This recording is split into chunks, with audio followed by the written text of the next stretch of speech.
से Jagan Kumar, case number 5697, साल 2009। Session court के अपराधी जगन कुमार को मौत की सज़ा सुनाई गई है। जालसाजी, विश्वासघात, बच्चों की तस्करी, मर्डर जैसे इल्ज़ामों के अंतर्गत उन्हें यह सज़ा सुनाई गई है। आज यहाँ हाईकोर्ट में सेशन कोर्ट के ऑर्डर के विरुद्ध उनकी अपील की पहली सुनवाई है।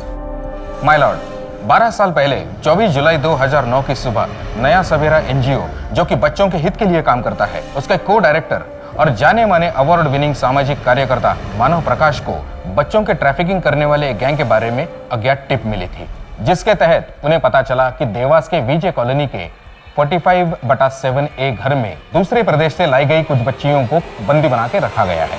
इस खबर के मिलते ही मानव ने तुरंत एक्शन लिया। चलिए इंस्पेक्टर। मानव जी, आप यहीं पे रुकिए, हम अंदर जाते हैं। अरे इंस्पेक्टर साहब, ये मेरा पहला रेस्क्यू ऑपरेशन नहीं है, इसके पहले भी मैंने किया है। आप मेरी टेंशन मत लीजिए, मैं आऊंगा साथ में। ठीक है, तुम दोनों यहाँ से कवर करो, तुम दोनों मेरे साथ में चलो, जल्दी।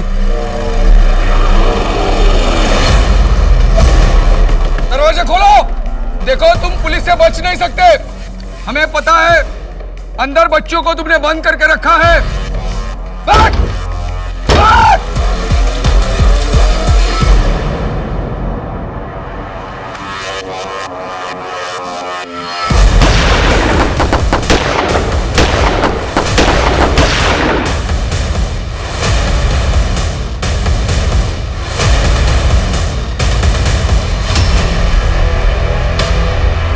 निर्मम हत्याकांड में एक पत्नी ने अपना पति खो दिया। एक 8 साल का मासूम बच्चा अपने पिता के साये से अलग हो गया और एक आजाद बच्ची से उसके पिता से मिलने का मौका छीन लिया गया। एक परिवार की सारी खुशियां इस तबाही की आग में झुलस कर रह गई। अब मैं लेट मानव प्रकाश की वाइफ मिसेस अर्पिता प्रकाश को बतौर विटनेस नंबर 18 स्टैंड पर बुलाना चाहूंगा। 24 जुलाई 2009 की सुबह सिर्फ मेरे पति की जान नहीं ली गई, बल्कि कई अनाथ और अभागे बच्चों से एक बेहतर जीवन जीने का मौका भी छीन लिया गया। लेकिन अगर आज जगन कुमार को मौत की सज़ा हो गई तो मेरे पति को इंसाफ दिलाने की जो प्रतिज्ञा मैंने ली है वो अधूरी रह जाएगी, क्योंकि जगन कुमार मेरे पति मानव प्रकाश की मौत के जिम्मेदार नहीं है।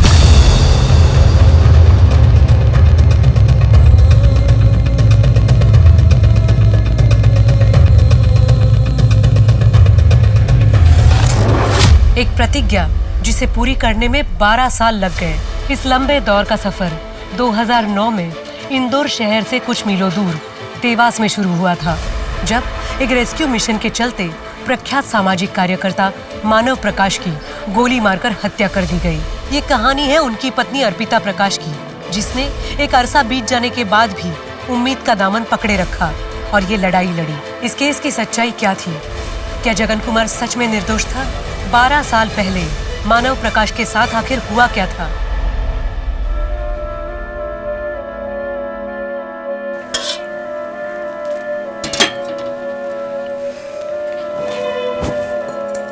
ताड़ी खा ले, फिर होमवर्क खत्म करके सो जा, नहीं तो बाबा आ जाएंगे। माँ तो की बोल रही, मुझे इस बार एग्जाम में फर्स्ट आना है, और बाबा जब सो जाएंगे ना तो उनके सोने के बाद मैं फिर से उठ के पढ़ाई कर लूंगी।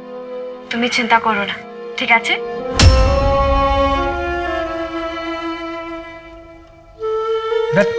चॉकलेट नहीं खाना आपको?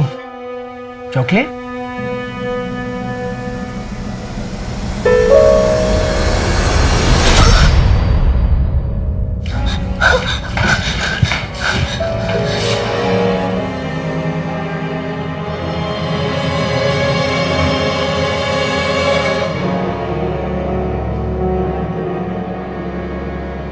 बेटा, क्या नाम है आपका? देखो, आप डरो मत, ये पार्थ अंकल हैं और मेरा नाम मानव है। हम लोग आपका पूरा ख्याल रखेंगे। अच्छा ठीक है, हम लोग आपके लिए एक अच्छा सा घर ढूंढेंगे, फिर आप वहाँ पे हमेशा के लिए शिफ्ट हो जाना। फिर आप वहाँ पे अपने दोस्त बनाना, आपको अच्छा लगेगा, है ना? चॉकलेट? अम्मा के किचु चाहिए ना। सुन,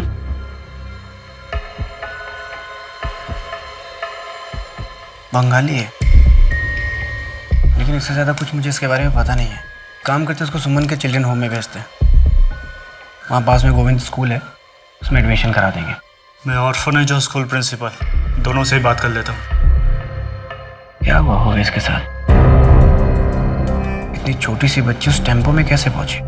ऐसा कैसे हो सकता है कि पुलिस के इस ऑपरेशन में मेरे पति, जो कि एक सिविलियन थे, उनकी गोली मार करके हत्या कर दी गई, लेकिन उनके साथ जितने भी पुलिस ऑफिसर्स गए थे उनमें से किसी एक को भी गोली नहीं लगी।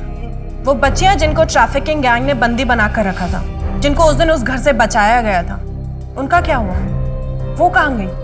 उनका किसी भी रिपोर्ट में कोई जिक्र नहीं है। या फिर मैं ये सवाल पूछूं कि ऐसी कोई बच्चियां थी भी या नहीं? और मेरा आखिरी सवाल, वो इंसान जिसने मेरे पति को फोन करके टिप दी थी, वो कौन था? उसका क्या हुआ? पिछले 12 साल में पुलिस आज तक उसके पास नहीं पहुंच पाई। मैं ये जानना चाहती हूँ कि आखिर उस दिन मेरे पति के साथ उस घर में हुआ क्या था। इनके स्टेटमेंट को कंसिडर ना किया जाए। मैं अदालत से प्रोसिक्यूशन विटनेस 18 मिसेस अर्पिता प्रकाश को हॉस्टाइल डिक्लेयर करने की रिक्वेस्ट करता हूँ। हॉस्टाइल मैं नहीं, हॉस्टाइल आपका ये अपराधी जगन कुमार है, जो पिछले 12 सालों से चुप खड़ा है। आखिर इसके चुप्पे के पीछे की वजह क्या है? ये क्यों नहीं बताता कि उस दिन उस घर में हुआ क्या था? मिस्टर मानव प्रकाश की पत्नी अर्पिता प्रकाश ने कुछ बहुत ही इम्पोर्टेंट और सोचने वाले सवाल उठाए, जिसके जवाब मिलना बहुत ज़रूरी है। इसलिए अदालत सुओ मोटो लेते हुए इंदौर क्राइम ब्रांच को ये केस री इन्वेस्टिगेट करने के ऑर्डर्स देती है, इस भरोसे के साथ इस केस को दोबारा नए नज़र से देखा जाए।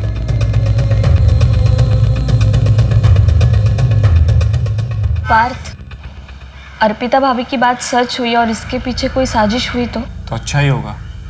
सच जो भी होगा वो सामने आ ही जाएगा। इन 12 सालों में मैं खुद को माफ़ नहीं कर पाया। उस वक्त शायद मैं टाइम पे पहुंचता तो आज मानव हमारे खैर, अभी ज़रूर है हम अर्पिता भाभी को सपोर्ट करें। सच जो भी है वो सामने आ ही जाएगा। Happy birthday to you, happy birthday to you, happy birthday dear happy birthday to you, happy birthday. Arpita अगर ये ग्रांट हमें मिल गई ना तो अपना खुद का प्राइमरी स्कूल होगा और अपने एनजीओ के सारे बच्चों से पढ़ाई करेंगे। बिल्कुल मिल जाएगी। आपकी प्रेजेंटेशन है ही इतनी अच्छी। Hope so. रोहन, कब से तू वीडियो बना रहा है यार? केक का? अरे मम्मी, पापा कितने हैंडसम दिखते थे ना, मैं तो उन पर ही गई हूँ, है ना?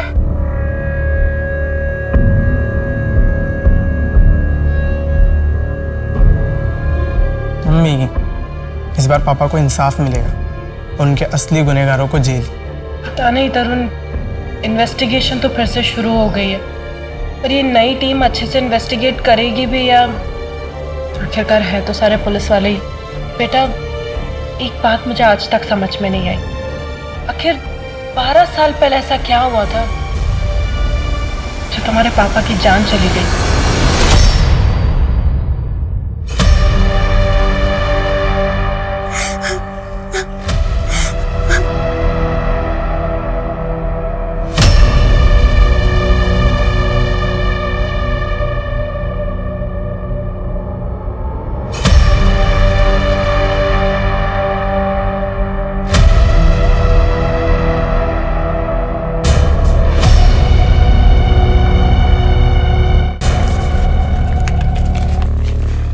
ये रख, इससे तेरा खर्च निकल जाएगा।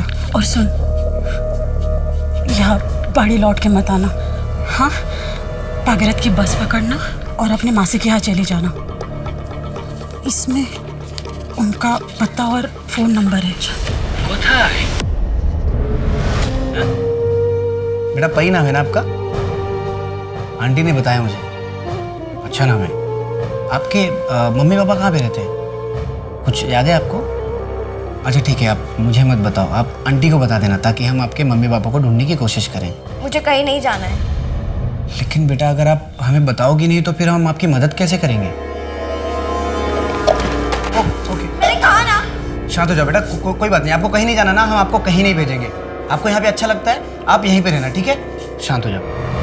देखो बेटा, अगर आपको किसी ने चोट पहुँचाने की कोशिश की तो आप हमको बताओ, हम उसको जेल भिजवा देंगे। आपको डरने की जरूरत नहीं है। लेकिन मुझे तो कहीं नहीं भेजोगे ना? प्रॉमिस हम आपको कहीं नहीं भेजेंगे। आपको यहाँ अच्छा लगता है ना, आप यहीं पे रहना। यहाँ स्कूल में हम आपका एडमिशन भी करवा रहे हैं।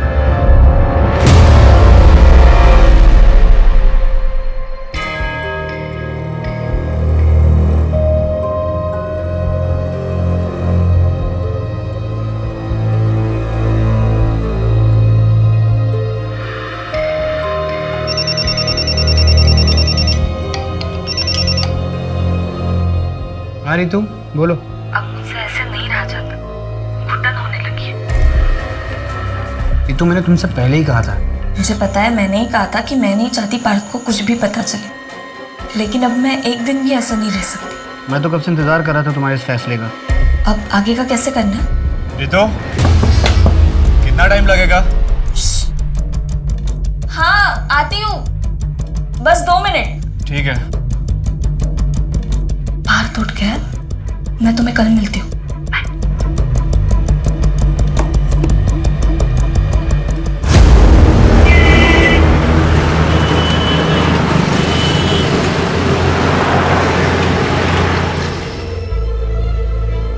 सर ये मानव प्रकाश मर्डर केस की फाइल सिटी पुलिस स्टेशन से आई।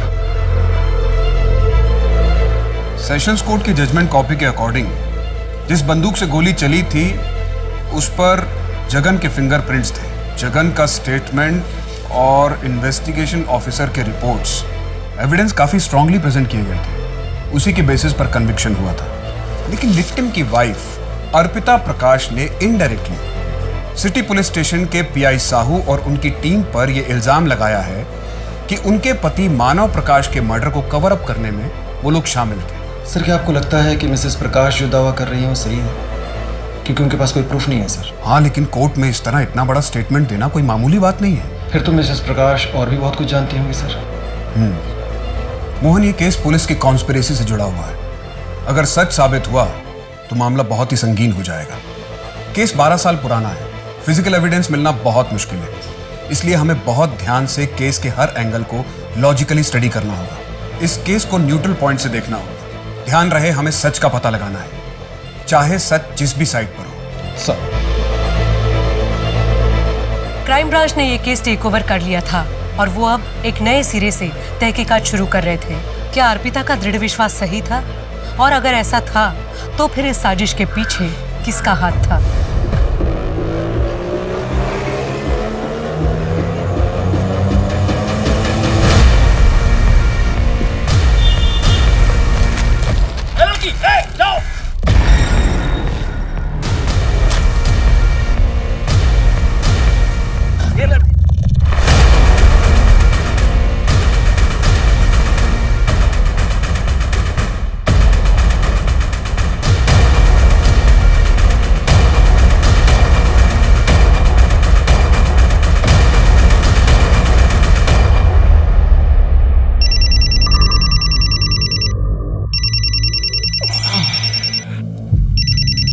हेलो, क्या ये मानव जी का नंबर है?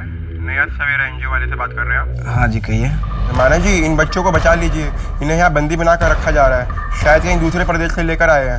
बच्चों को बंदी बनाया हुआ? कहाँ? कौन बोल रहे हैं आप? वो इधर देवास में विजय कॉलोनी प्लॉट नंबर 7 नंबर घर में घनश्याम कुमार का है। अभी 3-4 घंटे में उन्हें यहाँ से कहीं और ले जाया जाएगा। उससे पहले उन्हें बचा लीजिए प्लीज। देवास में विजय कॉलोनी? लेकिन ठीक है, लेकिन आप बोल कौन रहे? अपना नाम तो बताइए। विजय कॉलोनी फ्लैट नंबर 7 है, जल्दी कहिए। हेलो हेलो हेलो, सब ठीक है ना?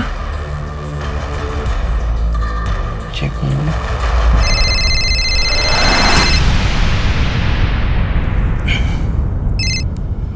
मानव, क्या हुआ इतनी सुबह?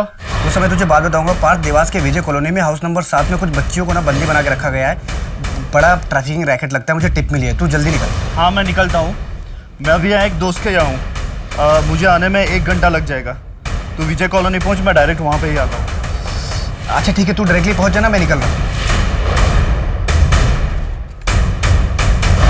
मानव, मुझे बहुत डर लग रहा है, बहुत अजीब सा लग रहा है।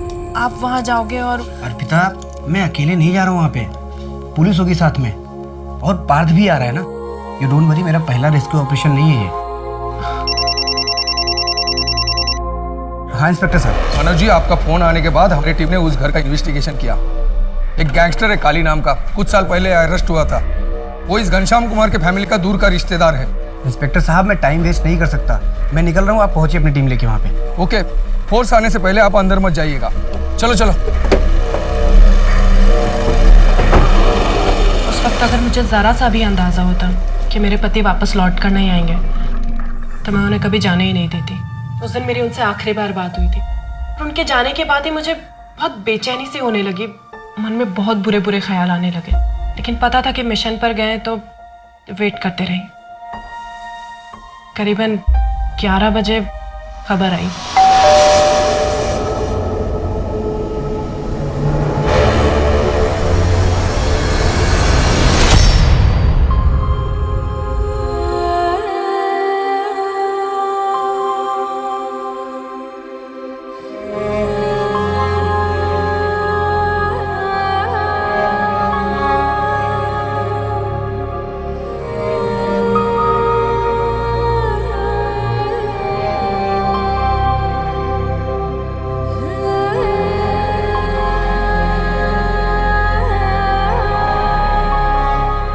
मानव की मौत ने मुझे बहुत बुरे सदमे में डाल दिया था। सारा सुध बुध खो चुके थे, कुछ होश नहीं था और पता नहीं आगे कितने टाइम तक ऐसी हालत में जीते रहते। अगर पार्थ की पत्नी ऋतु के मुंह से उस दिन वो बात नहीं सुनती तो अच्छे इंसान के साथ ही बुरा क्यों होता है?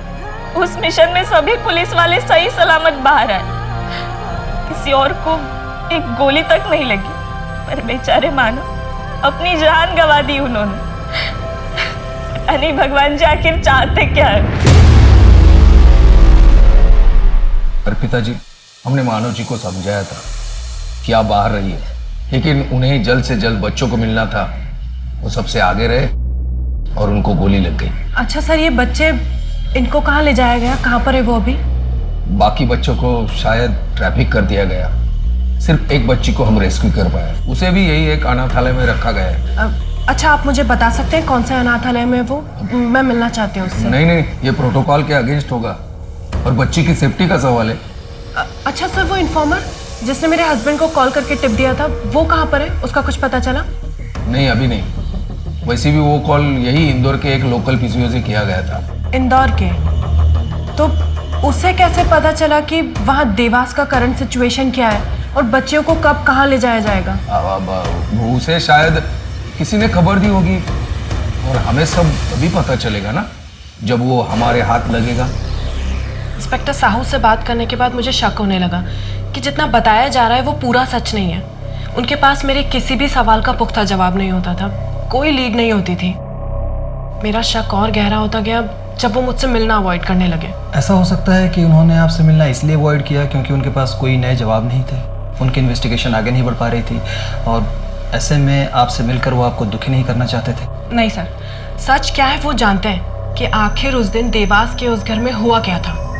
वो बस मुझे बताना नहीं चाहते, इसलिए नजरें चुरा रहे हैं। आई थिंक आपको उनसे पूछताछ करनी चाहिए एंड आई रियली होप कि इस बार पुलिस इंसाफ के साथ खड़ी होगी। आप निश्चिंत रहिए, हम चार्जशीट में सच ही सबमिट करेंगे, भले ही वो सच आपके फेवर में हो या ना हो। और सच वही होगा जो असल में उस दिन हुआ था। ये देख, ये तो बहुत सुंदर लग रहे हैं लेकिन महंगे लग रहे हैं। क्या जरूरत थी? अभी शादी में इतना तो दिए थे। हाँ बेटा, तुम भी बहुत सोचती। देखो, तुम मेरी बीवी हो, मैं तुम्हारे लिए ये क्या तो चांद तारे तोड़ लाऊंगा। अच्छा, हाँ तो ले आइए। मजाक कर रही हो? हाँ, वो भी लाऊंगा, थोड़ा पास्ता। ये अगली बार हार लाऊंगा तेरे लिए।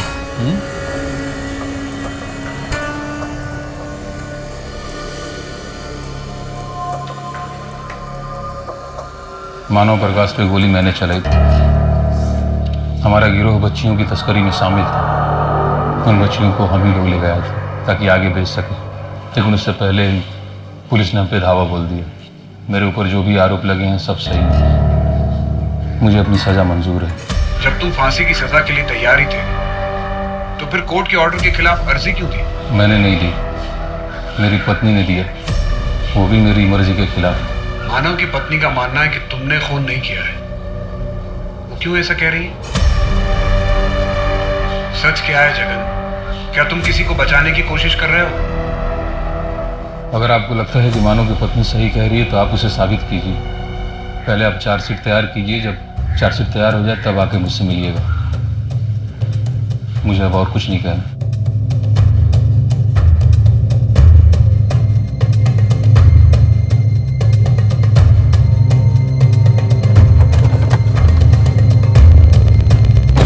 जगन तो जैसे हार ही मान चुका है, पूरी तरह से गिव अप कर चुका है। या फिर हो सकता है सर कि वो गिव अप करने का नाटक कर रहा हो आपकी सिंपैथी पाने के लिए, ताकि अपनी सजा कम करवा सके।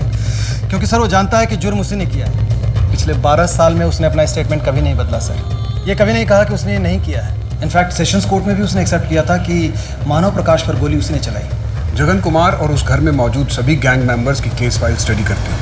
सर। साहू सर, बैठो बैठो। Thank you. साहू, तुम पर और तुम्हारी टीम पर मानव प्रकाश के मर्डर की साजिश को कवर अप करने का इल्जाम लगाया जा रहा है।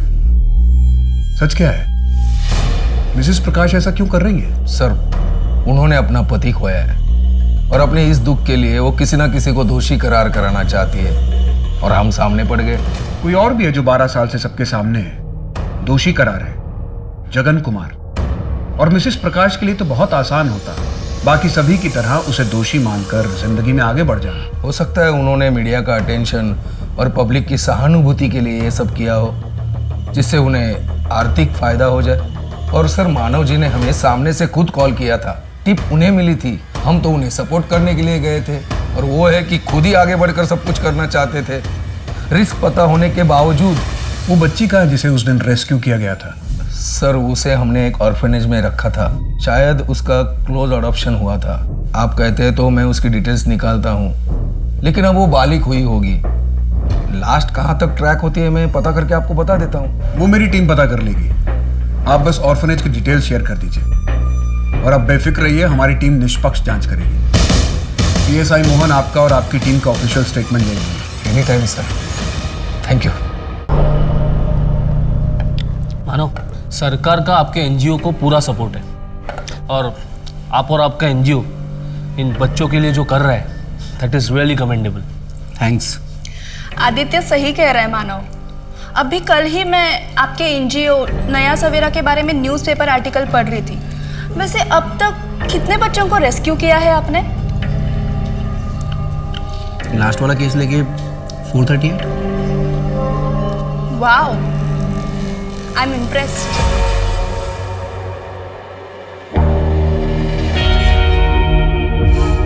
हेलो, हाँ, इंदौर क्राइम ब्रांच मानव प्रकाश का मर्डर केस फिर से इन्वेस्टिगेट कर रहा है। मुझे इस केस के इन्वेस्टिगेशन ऑफिसर का नाम चाहिए।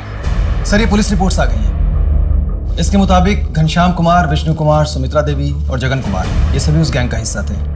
इनफैक्ट गैंगस्टर काली सुमित्रा देवी का दूर का चाचा लगता था। और पुलिस रिपोर्ट में यह भी लिखा है सर कि इस गैंग की लीडर सुमित्रा देवी थी। सर, ये केस फाइल है उन 5 गन्स की जो क्राइम सीन से बरामद हुई। इन सभी गन्स के ऊपर के लेटर का लोगो है। के मतलब काली? यस सर, ये काली का ट्रेडमार्क है। और इन गन्स की forensic report? Yes. Forensic report से तो साफ है कि मानव पर गन से ही गोली चलाई गई और जगन के फिंगरप्रिंट्स भी मैच हुए थे। लेकिन इस फॉरेंसिक रिपोर्ट में कहीं भी ये के लोगों का कोई जिक्र नहीं है। फॉरेंसिक ऑफिसर मेहुल दास, इनसे एक बार बात करके देखो। सर, सारे एविडेंसेस बहुत स्ट्रांग हैं, लेकिन फिर भी एक बात खटक रही है कि मानव की पोस्टमार्टम रिपोर्ट के मुताबिक उस पर पॉइंट ब्लैंक रेंज से गोली चलाई गई, सीधे हार्ट पर। ऐसा कैसे हो सकता है? मानव एक सिविलियन था। पुलिस शूटआउट के दौरान एक गैंग मेंबर उसके इतने करीब कैसे आ गया कि उसने मानव पर पॉइंट ब्लैंक रेंज से गोली चलाई? अनलेस उसे शूट करना ही इस ऑपरेशन का मेन मोटिव था। सर, लगता है कि अर्पिता जी बिल्कुल सच कह रही हैं। इस फेक एनकाउंटर को मानव को मारने के लिए ही प्लान किया गया था, क्योंकि मानव की कॉल रिकॉर्ड्स की स्टडी नहीं की गई थी। उसका कहीं जिक्र ही नहीं है फाइल में। मानव एक सामाजिक कार्यकर्ता था। पॉसिबल है कि बहुत लोगों को उससे प्रॉब्लम रही होगी।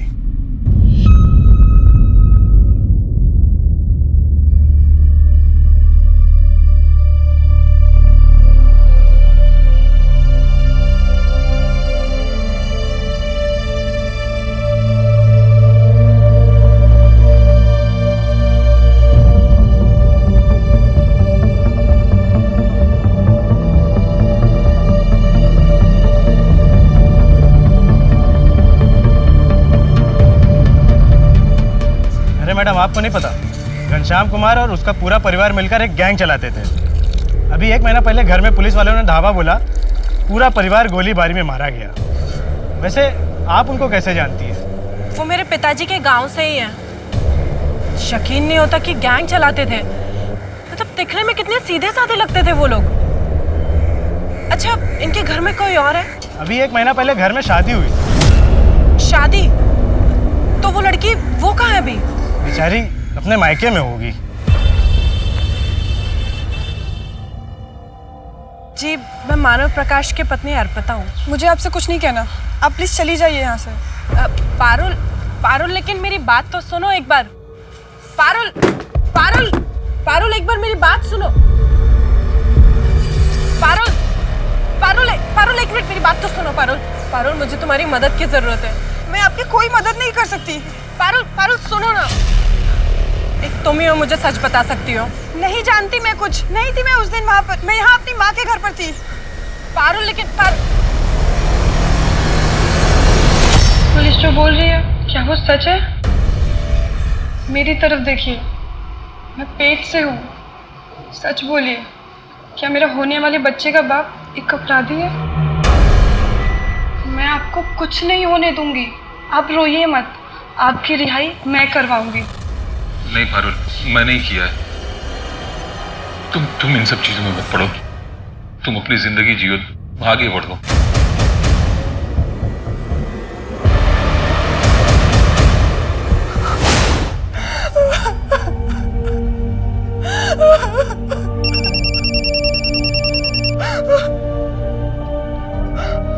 पारुल जी, आपके बच्चे के मरने का बहुत दुख है। अगर आप आगे कुछ और नहीं खोना चाहती तो अपना मुंह बंद ही रखना। कौन बोल रहा है? तुम्हारा पति मेरे लिए काम करता है। अगर गलती से भी मेरा नाम आया ना तो याद रखना, खून जेल में भी होते हैं। Hello, hello.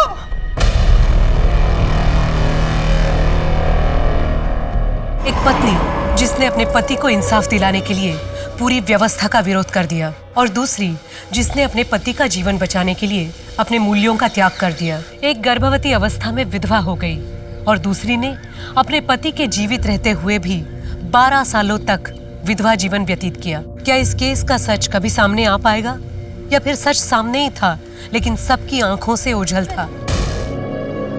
कम ऑन मानव, बोलो ना कि तुम भी मुझे पसंद करते हो। तू क्या कर रही हो? मैं तुमको पहले भी बोल चुका हूँ, निकलो यहाँ से।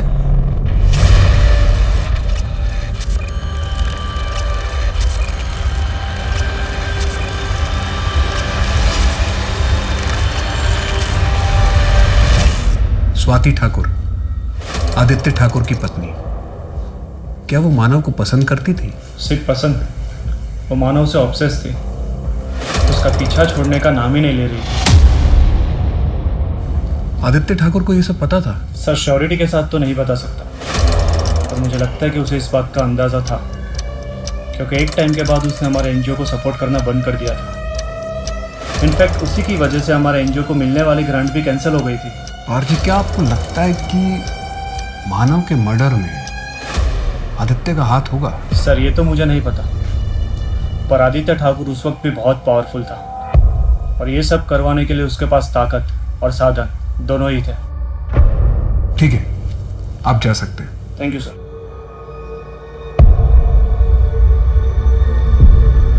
अजय सर,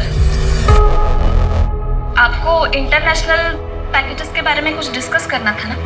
अरे काम की बात तो होती रहेगी। काम में सक्सेस पाने के लिए कलीग को करीब से जानना बहुत जरूरी है।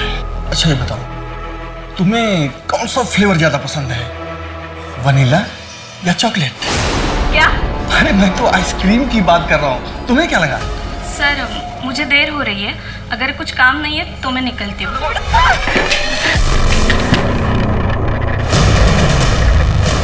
मानव, ये गलत कर रहे हो। तुम मुझे झूठे केस में फंसा रहे हो। अजय जी, मैं आपकी तरह गिरा हुआ इंसान नहीं हूँ। आप कई सालों से अकाउंट्स में घपला कर रहे हो। मैंने तो बस आईटी वालों को इन्फॉर्म किया है। क्या गलत किया मैंने? लेकिन तुम्हारा रीतू से क्या मतलब है? क्या तुम इसके पति हो? दोस्त, और मुझे बिल्कुल बर्दाश्त नहीं है कोई मेरे दोस्त को इस तरह से हैरेस करे, और एक फीमेल को सेक्सुअली हैरेस करने के लिए आपको सजा मिलनी चाहिए। टैक्स फ्रॉड में कम से कम 6 महीने के लिए अंदर जाओगे आप, याद रखना। चल रितु। मेहुल जी, मानव प्रकाश के इस मर्डर केस में आप फॉरेंसिक एक्सपर्ट थे। ऐसी कोई बात जो आपको लगता है कि इस फाइल में होनी चाहिए जो मेंशन नहीं है? आज भी ये केस मुझे बहुत अच्छे से याद है।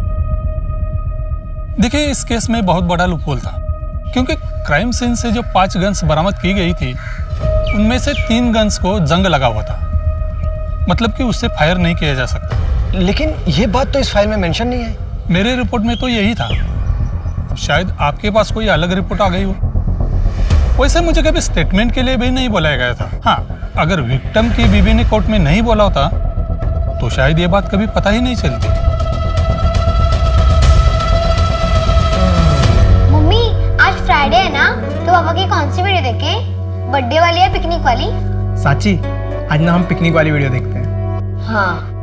मम्मी, जल्दी से ब्रेकफास्ट खत्म करो, फिर हम पापा की वीडियो देखते हैं।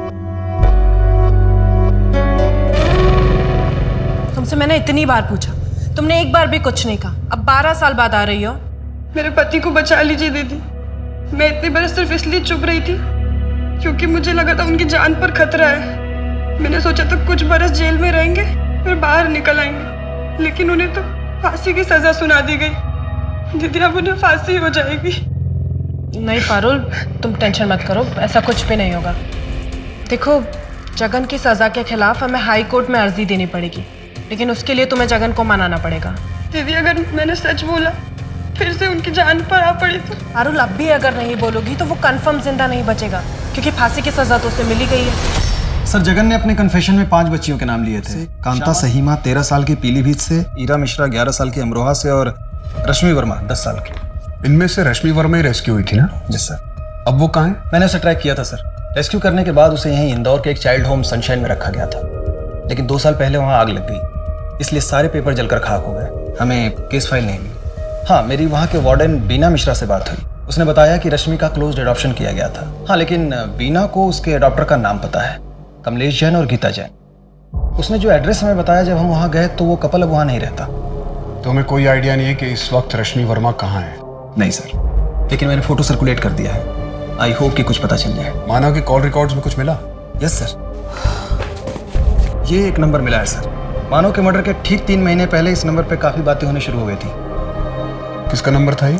मानव के पार्टनर पार्थ जाधव की बीवी रितु जाधव का। मानव ही क्यों? अगर आपको कोई हैरेस कर रहा था तो आपने अपने पति पार्थ को क्यों नहीं बताया? सर, पार्थ मुझे लेकर बहुत ज्यादा प्रोटेक्टिव है। अगर उन्हें इस बात की जरा से भी भनक लगती कि मेरे साथ ऑफिस में कुछ गलत हुआ है तो वो मुझे दोबारा काम करने ही नहीं देते। उस वक्त मेरा जॉब करना बहुत ज्यादा जरूरी था। पार्थ एनजीओ में काम करते थे और कमाई भी इतनी कुछ खास नहीं होती थी, और मेरे साथ ये सब हुआ। ये सुनकर पार्थ एनजीओ की जॉब छोड़कर कोई दूसरी नौकरी करने लगते, जो मैं नहीं चाहती थी। इसलिए मैंने मानव की मदद ली थी। और अर्पिता जी, उन्हें सब के बारे में पता था? उन्हें बहुत बाद में पता चला था।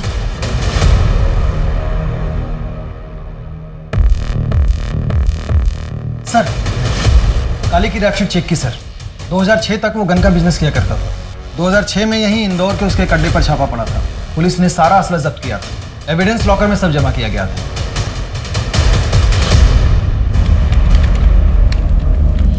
सर, भोपाल के कपल का लीड मिला है। वो लोग भोपाल से शिफ्ट होकर उज्जैन चले गए थे, लेकिन सर ये कपल कमलेश जैन और गीता जैन ट्रैफिकर है। ट्रैफिकर? हाँ सर, 8 साल पहले अरेस्ट हुए थे, और ये लोग ऐसे फेक एडॉप्शन भी करते हैं और आगे जाके बच्चों को बेच देते हैं। अभी फिलहाल बेल पर बाहर हैं, लेकिन मियाँ बीवी दोनों फरार हैं। तो क्या ये बच्ची रश्मि दोबारा ट्रैफिक हुई थी? हो सकता है सर। एक काम करो राना, अपने नेटवर्क से पता करो कि इस कपल ने कितने बच्चों को कहाँ कहाँ ट्रैफिक किया है, और जितने भी हिस्ट्री शीटर्स हैं या फिर जितने ट्रैफिकर्स जेल में हैं उन सबसे खबर निकालो। Yes sir.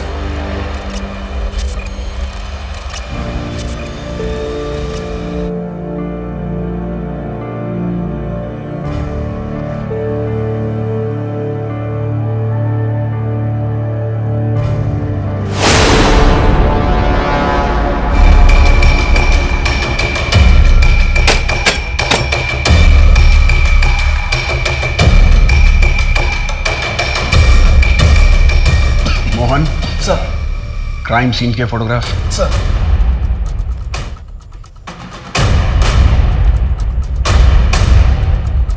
घनश्याम की पोजीशन वहां थी, विष्णु यहां, सुमित्रा इस तरफ और जगन की पोजीशन वहां पे तख्त के पास थी।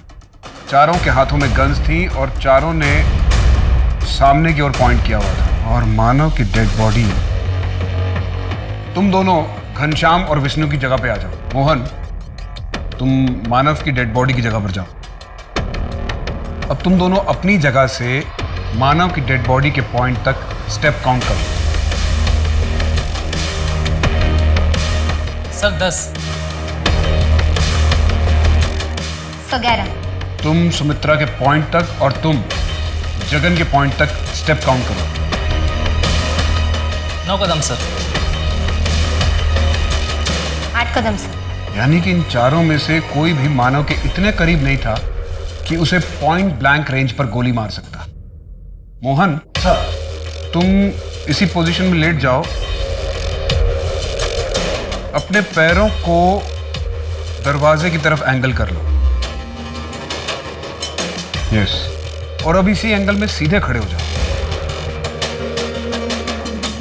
अगर इन चारों में से किसी ने मानव पर गोली चलाई होती तो गोली मानव की पीठ या उसके कंधे पर लगती, लेकिन मानव को गोली यहां उसके हार्ट में लगी थी और गोली पॉइंट ब्लैंक रेंज से चलाई गई थी। यानी कि गोली इस तरफ से चलाई गई थी।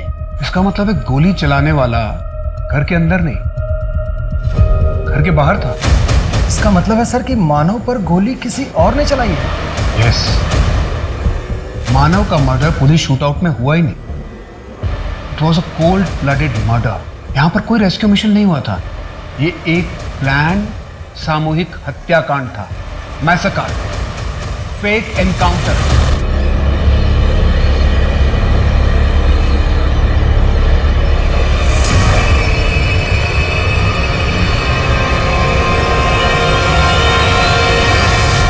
ठीक से गिनना घाव, अगर गलती से भी मुंह खोला ना तो इससे दुगने घाव दूंगा, तुझे नहीं, तेरी बीवी की ऐसी हालत कर दूंगा ना मैं कि मौत के लिए तरसेगी वो। सीधे सीधे कबूल कर ले, ये जुर्म तूने किया है। हमारे पास एविडेंस है तुम्हारे खिलाफ। ज्यादा हल्ला मचाएगा ना तो भी तुझे जेल होगी। हाँ, अगर कबूल करेगा ना तो तेरी सजा में कम कर दूंगा। उस दिन वहां पर क्रॉस फायरिंग हुई नहीं थी, सिर्फ एक तरफ से फायर हुआ था। तुम बताओ कि सच क्या है, उस दिन वहां पर क्या हुआ था और तुम इतने सालों तक चुप क्यों रहे?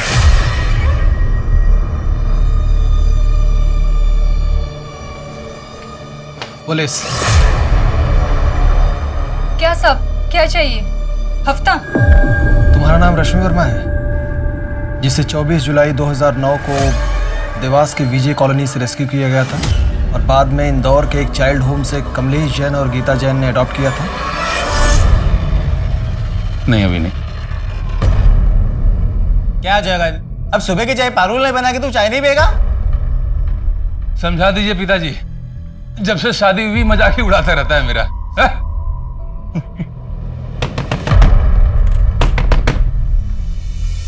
दरवाजा खोलो, देखो तुम पुलिस से बच नहीं सकते। हमें पता है अंदर बच्चों को तुमने बंद करके रखा है। देखो अपने आप को सरेंडर कर दो वरना मुझे सख्ती करनी होगी। पापा पुलिस आ गई। बोलो, बैठ, बैठ।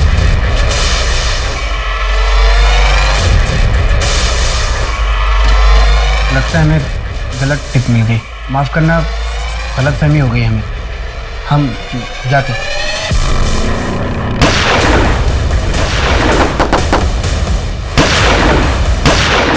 एक ही झटके में पूरा परिवार समाप्त हो गया। मैं कुछ भी नहीं कर पाया।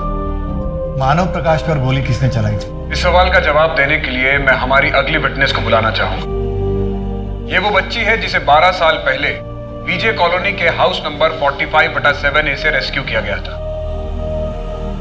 कोर्ट को बताइए कि 12 साल पहले आपके साथ क्या हुआ था? मुझे विजय कॉलोनी लाया गया था,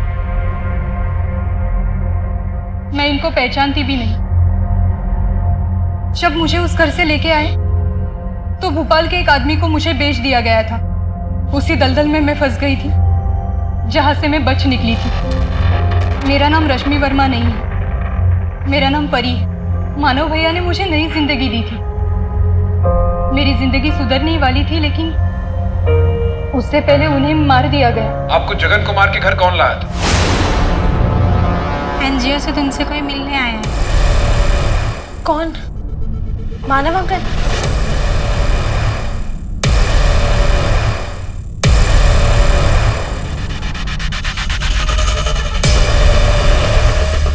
लगता है हमें गलत टिप मिल गई, हम जाते।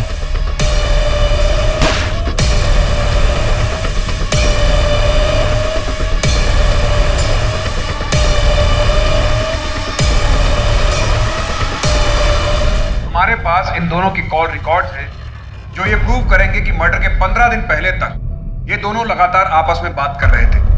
और साथ ही इसमें पार्थ जाधव की लोकेशन डिटेल्स भी है जो ये प्रूव करेगी कि मर्डर के वक्त मिस्टर जाधव देवास में ही थे। क्यों किया तुमने ऐसा?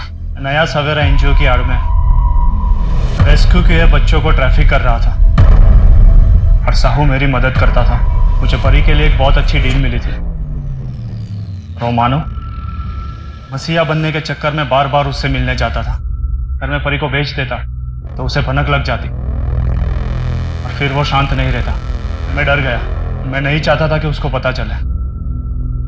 मैंने साहू की मदद लेके उसको मारने का प्लान बनाया। तमाम सबूतों और गवाहों को मद्देनजर रखते हुए अदालत इस नतीजे पर पहुंची है कि पार्थ जाधव, इंस्पेक्टर साहू और इसमें शामिल पुलिस फोर्स ने जानबूझकर मानव प्रकाश को ट्रैप करने और मारने के इरादे से उस दिन उस घर में बुलाया। इतना ही नहीं, इस साजिश को अंजाम देने के लिए मानव के साथ साथ पूरे परिवार की हत्या कर दी गई थी और एक निर्दोष आदमी को 12 साल के लिए जेल में रहना पड़ा। यह अदालत सभी आरोपियों को उम्र कैद की सजा सुनाती है। परी के रिहैबिलिटेशन का जिम्मा ये कोर्ट उठाती है। अगर परी चाहे तो अपने देश वापस जा सकती है। साथ ही ये कोर्ट जगन कुमार से माफी मांगती है।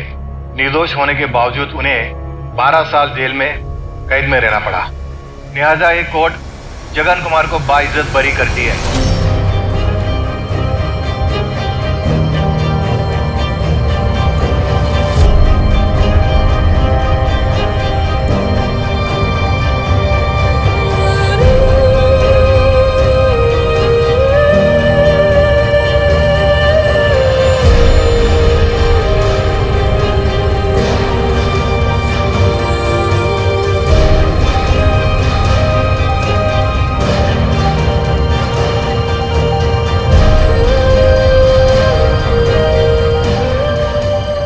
साल अत्यंत पीड़ा, निराशा और कड़े संघर्ष के बाद आखिरकार निर्दोष जगन कुमार को 12 साल बाद रिहाई मिली। लेकिन आज भी ऐसे कई लोग हैं जो जेल में बंद हैं और कोर्ट के निर्णय का इंतजार कर रहे हैं। इंस्पेक्टर साहू और पार्थ जैसे लोग हमारे समाज में बुराई और भ्रष्टाचार का प्रतीक है जो अपने फायदे के लिए किसी भी हद तक गिर सकते हैं। क्या आपने कभी सोचा है कि अपने देश में जितने आपराधिक मामले दर्ज होते हैं उनमें से तहकीकात पूरी करके अपराधियों को सजा मिलने का प्रतिशत बहुत कम है। वजह सबूत का ना होना, शातिर क्रिमिनल्स द्वारा क्राइम सीन को डिस्टॉर्ट करना, एन मौके पे गवाहों का मुकर जाना, इसी वजह से उन अपराधों से जुड़े कई सारे सवालों के जवाब नहीं मिल पाते। पर एक बात और है जो इससे भी बुरी है, आपराधिक मामले का दर्ज ना होना। जी हाँ, ऐसे कई सारे अपराध हैं जो दर्ज ना होने के कारण ना उनकी तहकीकात होती है और ना ही अपराधी को सजा मिलती है। पर एक बार कुछ ऐसा हुआ जो आज तक कभी नहीं हुआ था। एक बिना दर्ज हुए संगीन अपराध की पुलिस ने तहकीकात भी की और अपराधी को पकड़ भी लिया। नमस्कार, मैं सोनाली कुलकर्णी क्राइम पेट्रोल के स्पेशल सीरीज में आपका स्वागत करती हूँ। सादगी, सच्चाई और समर्पण से रिश्ते मजबूत होते हैं और परिवार सकुशल रहता है। पर यही सादगी, सच्चाई और समर्पण से परिवार में बवंडर उठने लगे तो, अपराध और मौत का सिलसिला शुरू हो जाए तो यकीन नहीं होता ना। सच्ची घटना पर आधारित आज की इस हैरत अंगेज कहानी में भी ऐसा ही कुछ हुआ था। Hi friends. हाय हाय, मैं आपका अरुण। बैठ जा भाई, बैठ जा। हाँ, आराम से। कुर्सी का तो सब लफड़ा चल रहा है। तो दोस्तों, आज आप लोगों ने फाइनली मुझे बुलाया है आपका टाइम पास और मेरा टाइम वेस्ट करने के लिए। तो देखिए, तालियां तो दोनों हाथ से बजती हैं, आप लोगों को भी हंसने की कोशिश करनी होगी। दोस्तों, मैंने एक एनालॉजी बनाई है जिसमें औरत और मर्द को अगर प्लैनेट्स की उपमा दी जाए तो औरत क्या है? औरत है पृथ्वी, स्टेबल, स्ट्रॉन्ग, सबको जीवन देने वाली। और मर्द ही है ना? हाँ, और मर्द इज लाइक मार्स, हमेशा अजम्पशन में रहता है, खोया ही खोया रहता है। पानी हो सकता है, जीवन हो सकता है, जिंदगी हो सकती है, गर्लफ्रेंड हो सकती है। वैज्ञानिक के दृष्टिकोण से नहीं, ये मेरा अपना ही दृष्टिकोण है। तो फाइनली सच ये है कि रिस्पेक्ट वुमेन। अगर औरत नहीं तो कुछ भी नहीं। एक जोरदार तालियां तमाम औरतों के लिए।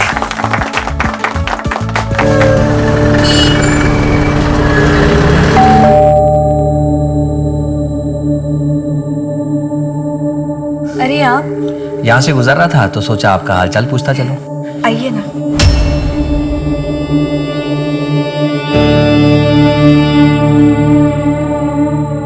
बैठिए, चाय पियेंगे आप?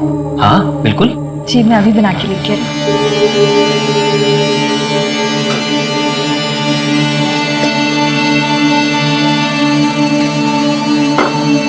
आप बस 2 मिनट रुकिए, मैं अभी आई। फिर से चाय की पत्ती खत्म हो गई? अब मैं बस लेके ही आ रही हूँ। डोंट वरी, चाय की पत्ती के अलावा घर का कुछ जरूरी सामान भी लेके आया। अरे इन सब की क्या जरूरत थी? देखिए, मैं जानता हूँ किशोर के जाने के बाद आप अपना ख्याल नहीं रखती हैं। जिसके लिए ये घर बार सजाया था, अब वो ही नहीं रहा तो आपका मूड ठीक करने के लिए ये मास्टर शेफ आज आपके लिए चाय बनाएगा। अरे आप बस देखते जाओ। लेकिन आप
ट्रिप के लिए जा रहे हो, संभल कर रहना और अपनी टीचर की बात सुनना। अकेले कहीं मत जाना तुम लोग। ओके ओके ठीक है मम्मा। और सबसे इम्पोर्टेंट बात, तुम दोनों अपना ख्याल रखना।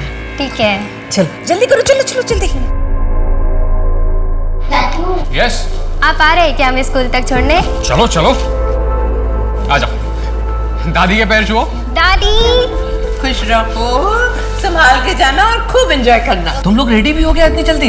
गुड मॉर्निंग पापा। Good morning, good morning, enjoy your day. चलो चलो जल्दी। Bye bye. ये पार्टी आपने मुझे नौकरी मिली है इस खुशी में दी है ना?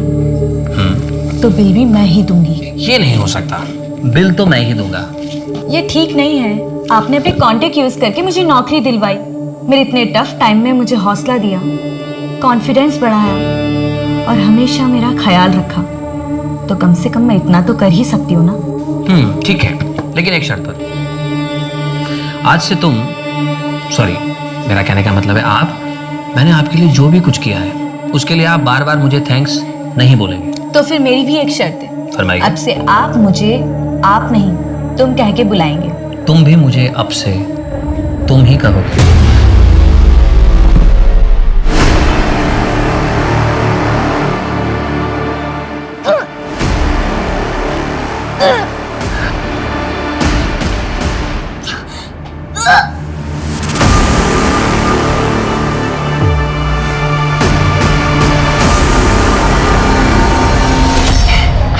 सोनी, अरे क्या हो गया तुझे? ठीक तो है ना तू? दीदी मेरे पेट में बहुत दर्द हो रहा है। हंसते हंसते अब आपके पेट में दर्द होने वाला है, क्योंकि मैं मिलवाने वाला हूं इस कैफे के मैनेजर और मेरी वाइफ कम एजेंट मिस्टर विमल से। वो मैं इसलिए कह रहा हूं, इसने एक प्रोग्राम क्या दिला दिया, मुझ पे ही रुबाब दिखाता है और पैसे भी मुझसे लेता है पत्नी की तरह। देखिए पत्नी क्या करती है, पैसे लेती है लेकिन ख्याल रखती है, खिलाती है, पिलाती है, प्यार करती है, रोमांस करती है, लेकिन मैं इसके साथ रोमांस कैसे करूं? और सबसे इंटरेस्टिंग बात यह है कि इसका नाम देखिए क्या है, विमल, जो कि एक नर का भी हो सकता है और नारी का भी। क्यों विमल, मैंने सही कहा ना? तो दोस्तों कल मैं फिर मिलूंगा अपनी इसी पत्नी के साथ आपसे। बाय बाय, अपना ख्याल रखिए, आसपास सफाई रखिए।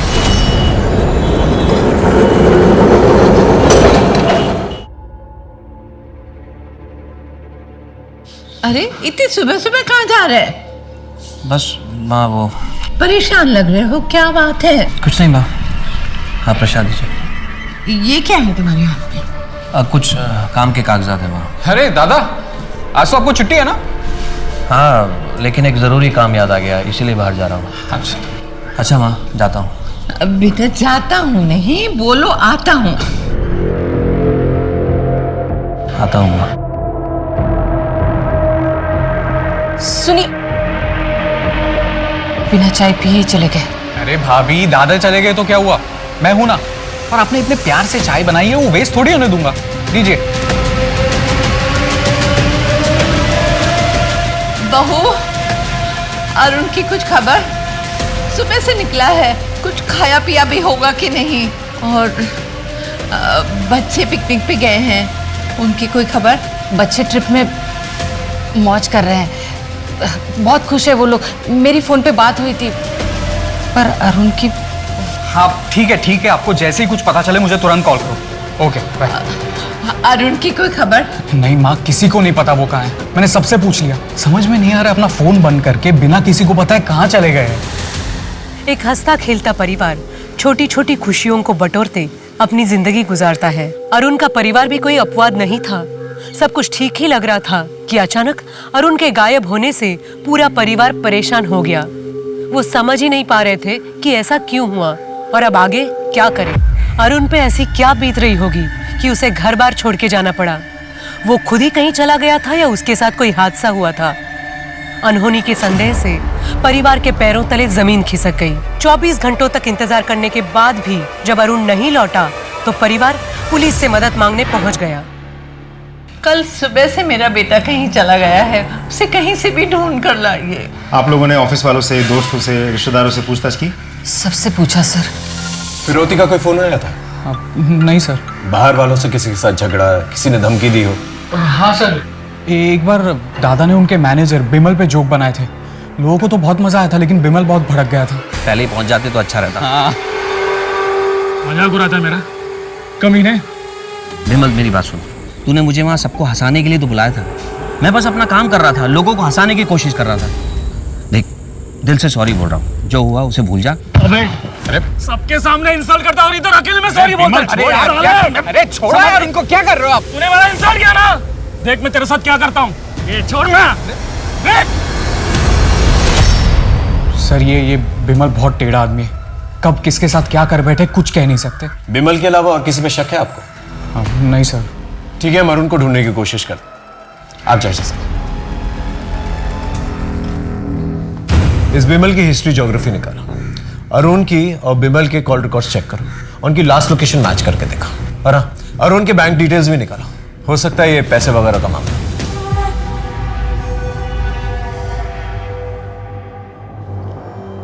ये घर में ही थी या कहीं बाहर गई थी? घर पर ही थी, पर इसका पेट दर्द से क्या संबंध? डॉक्टर, क्या हुआ, कोई सीरियस बात है क्या? शोनी प्रेग्नेंट है। सर, अरुण के कॉल रिकॉर्ड्स मैंने बहुत अच्छे से स्टडी किया। अरुण के कॉल रिकॉर्ड्स के हिसाब से अरुण और जैस्मिन के बीच दिन में कम से कम 5 से 6 बार बात होती थी, और बातें बहुत लंबे लंबे होती थी सर। ये जैस्मिन कौन? सर, अरुण के दोस्त की वाइफ। कुछ ही महीनों पहले उसके दोस्त की मौत हो गई, और अगले ही हफ्ते से उन दोनों में बातचीत शुरू हो गई थी सर। अरुण के बैंक डिटेल्स हैं? हाँ सर, ये देखिए। लेकिन बैंक स्टेटमेंट से एक इंटरेस्टिंग बात पता चली है सर। जैस्मिन से मिलते हैं सर।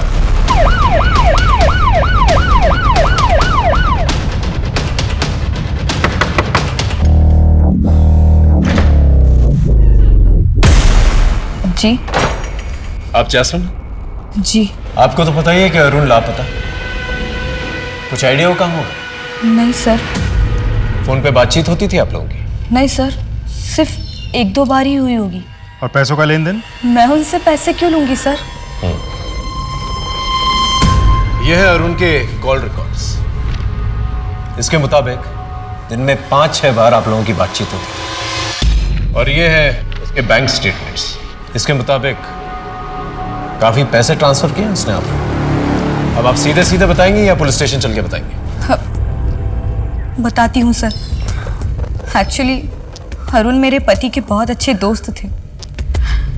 मेरे पति के चले जाने के बाद उन्होंने मेरी बहुत मदद की। पैसों से ही नहीं, मुझे अपने पैरों पे खड़ा किया और उनकी ये मदद मैं कभी भूल नहीं सकती। हम दोनों बहुत अच्छे दोस्त बन गए थे और न जाने कब एक दूसरे से प्यार हो गया, पता ही नहीं चला। सब कुछ बहुत अच्छा चल रहा था सर। और एक दिन इस वक्त कौन आया हुआ है? मैं देखती हूँ। हाँ? अरे कहाँ जा रही हो? ये क्या चल रहा है यार? और तुम? इनसे मिलना तो बहुत दूर की बात है, इनके बारे में सोचना भी नहीं। उसके बाद अरुण का यहाँ आना 2 महीनों के लिए बंद हो गया। मैंने भी उसे भुलाने की कोशिश की, लेकिन एक दिन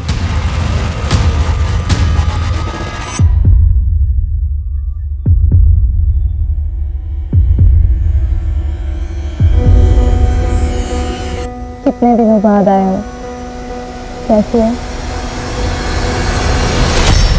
नहीं, मैं तुम्हारे झांसे में नहीं आने वाला। तुम भी तो धोखेबाज हो सकती हो शीतल की तरह। जैसे उसने मेरी आधी जिंदगी बर्बाद कर दी, आधी जिंदगी तुम बर्बाद करोगी। क्या हुआ है अरुण?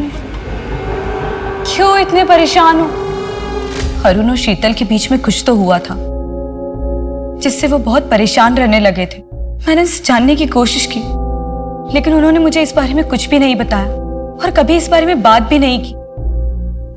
वो हर वक्त उदास रहने लगे, हर वक्त परेशान रहा करते थे और मुझसे जब रहा नहीं गया तो मैंने जिद करके उनसे आखिर पूछ ही लिया। लेकिन उन्होंने मुझसे कहा कि वो बात बताने से अच्छा है कि वो मर जाए। और उसके बाद मेरी कभी हिम्मत ही नहीं हुई कि मैं उनसे उस बारे में कभी बात करूं। लेकिन सर, वो जो भी बात थी वो उन्हें अंदर ही अंदर खाए जा रही थी। भरा पूरा परिवार था हमारा। तीज त्योहार, खाना पीना, दोस्त रिश्तेदार, हंसी ठहाका। फिर अचानक सब बदल गया। शीतल और अरुण के बीच में पता नहीं ऐसा क्या हो गया कि वो एक दूसरे से नफरत करने लगे। उनके बीच में झगड़े होने लगे। मैंने बीच बचाव करने की बहुत कोशिश की, लेकिन झगड़े की जो वजह थी मुझे नहीं पता चली। और फिर बात बढ़ते बढ़ते यहाँ तक पहुँच गई कि एक दिन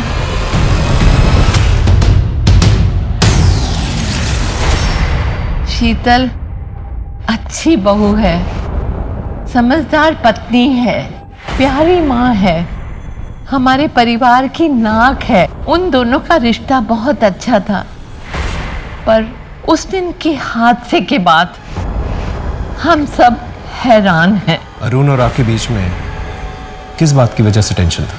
हर पति पत्नी में जितना टेंशन होता है बस उतना ही, और कुछ नहीं। देखिए, मैं मानता हूँ हर पति पत्नी में झगड़े होते हैं, लेकिन ऐसे नहीं होते कि खून बहने लगे, जो अरुण के सर से बह रहा था। जैस्मिन को जानती हैं? कहीं वही तो वजह नहीं आप दोनों के झगड़े की? कुछ दिनों से अरुण का बर्ताव कुछ अजीब सा चल रहा था। अरे क्या बात है भाभी, बहुत अच्छे लग रहे हो इस साड़ी में। हरी के छोटे भाई की शादी में जा रहे हैं, इसलिए ये साड़ी पहनी। हाँ, वहाँ पे आपको देख के लोग बेहोश ही हो जाएंगे। और तुम? चले? तुम आओ जरा, कुछ बात करनी है। एक मिठाई।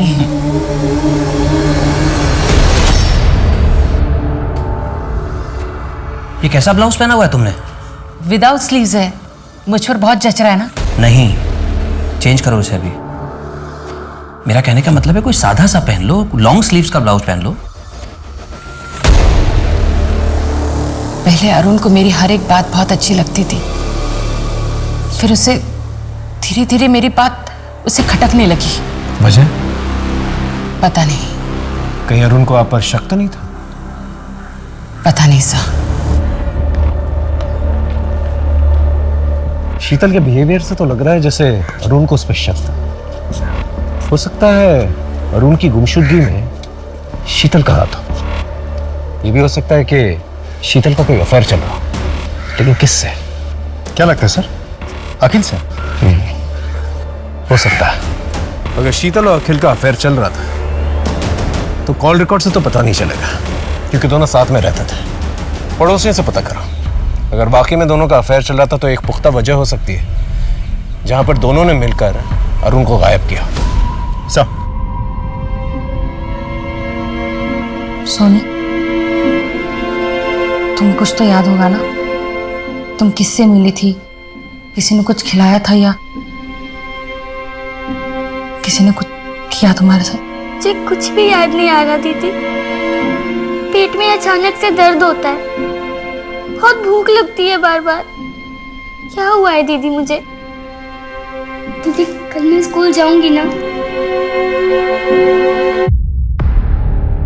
हेलो, क्या? ठीक है, हम अभी पहुंचते हैं। चल चल।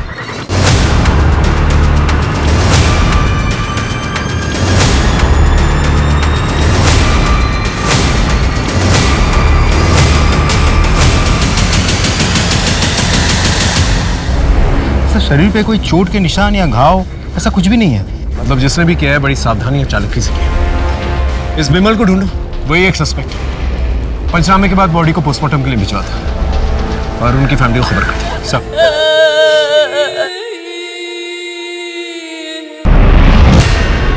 सर, बिमल का पता चल गया। कहाँ पर है? एक लॉज में छिपा बैठा है। लेकर आओ। तूने ही अरुण को मारा ना? मैंने अरुण को नहीं मारा सर। उसने तेरा मजाक उड़ाया था, तूने उस पर हाथ उठाया और मौका मिलते ही तूने उसका मर्डर भी कर दिया। मैं उस झगड़े को कब का भूल गया हूँ सर। तो फिर शहर छोड़ के क्यों भागा था? लॉज में क्यों छुपा हुआ था? सर मैं कर्जे में डूबा हुआ हूँ, साहूकार मुझे ढूंढ रहे थे, इसलिए घर छोड़ के यहाँ लॉज में रह रहा हूँ। सारे मोटिव्स तेरे पास ही हैं अरुण को मारने के लिए, और कोई नहीं मारना चाहता था उसे? है सर। कौन? अरुण की बीवी शीतल। क्या? हाँ सर। वो अरुण को क्यों मारना चाहेगी? सर अरुण ने मुझे खुद बताया था, जब भी वो अपनी पत्नी के करीब जाता था वो इसकी बेइज्जती करती थी, कहती थी बदबू आ रही है। सर यहाँ तक कि वो उल्टी भी कर देती थी। सर विमल ने शीतल के बारे में जो कुछ भी कहा, शीतल ने या अरुण की मां ने कभी भी ऐसा कुछ नहीं बताया हमें। एक पत्नी अपने पति को इसलिए मार देती है क्योंकि उससे बदबू आती है। ये बात कुछ हजम नहीं हो रही। जरूर कोई और वजह है जो घर वाले भी हमसे छुपा रहे हैं। ये शीतल अखिल के रिलेशनशिप के बारे में कुछ पता चला? से पता लगाने की कोशिश कर रहे हैं, थोड़ा सा समय लगेगा।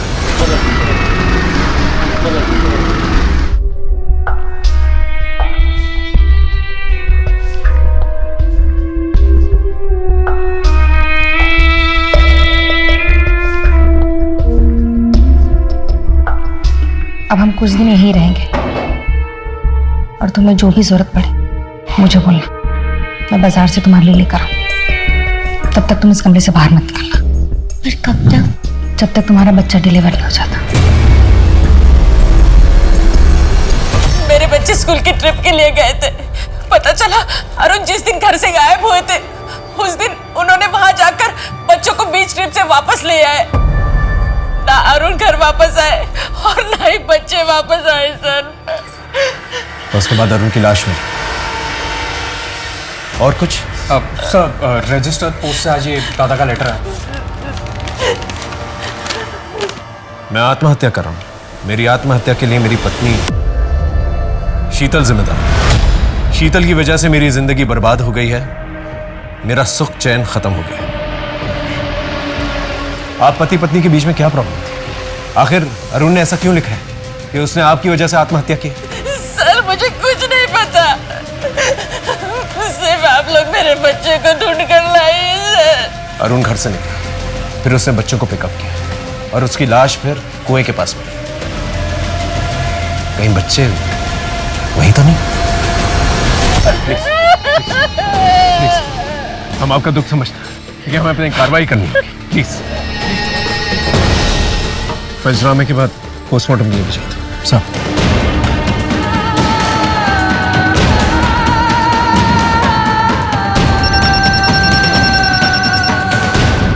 हाँ बोलो। क्या? भाभी प्लीज दरवाजा खोलिए भाभी। दरवाजा खोलो बेटा। सर भाभी ने खुद को कमरे में बंद कर दिया है। देखिए दरवाजा खोलिए प्लीज। दरवाजा खोलो। सब शीतल की हालत देख के ही पता चलता था कि उस पे क्या बीत रही होगी। उसने बचपन में माँ बाप और अब पति और बच्चे खोए थे। करीबी लोगों की मौत का साया उस पे मंडराता रहा। वो जिस सदमे से गुजर रही थी उसे सहना सबके बस की बात नहीं थी। पर कठिनाइयों और हादसे में तपी शीतल जैसी महिला ने आत्महत्या करने की कोशिश की तो पुलिस भी समझ गई कि कुछ और भी राज हैं जो शीतल को जिंदगी से मौत की कगार तक ले आए हैं। वो ऐसे कौन से राज थे जिनके खुल जाने से सबको सदमा लगने वाला था? ऐसी कौन सी बात सामने आने वाली थी जिससे तहकीकात की दशा और दिशा बदलने वाली थी? अब हाँ सर, घर की तलाशी लेनी। जी प्लीज। विनोद चेक।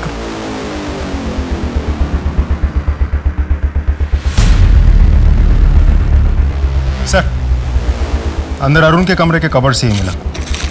ये देखिए। अरुण और शीतल के बीच में क्या प्रॉब्लम थी? नहीं पता। इस बोतल में ऐसा क्या खास है जो इस तरह से पैक करके रखा हुआ है इसे? सर वो दादा के बाल झड़ रहे थे ना, तो वो डॉक्टर के पास से ये तेल ले आए थे और भाभी को इसकी स्मेल पसंद नहीं थी तो इसलिए शायद ऐसे पैक करके रखा होगा।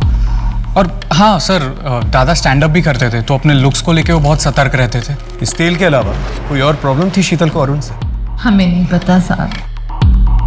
ठीक है, इसे हम साथ में लेके जाएं। हाँ जी सर। देखिए अब तो बता दीजिए असल में मसला क्या है? आप दोनों के बीच में झगड़ा क्यों हुआ था?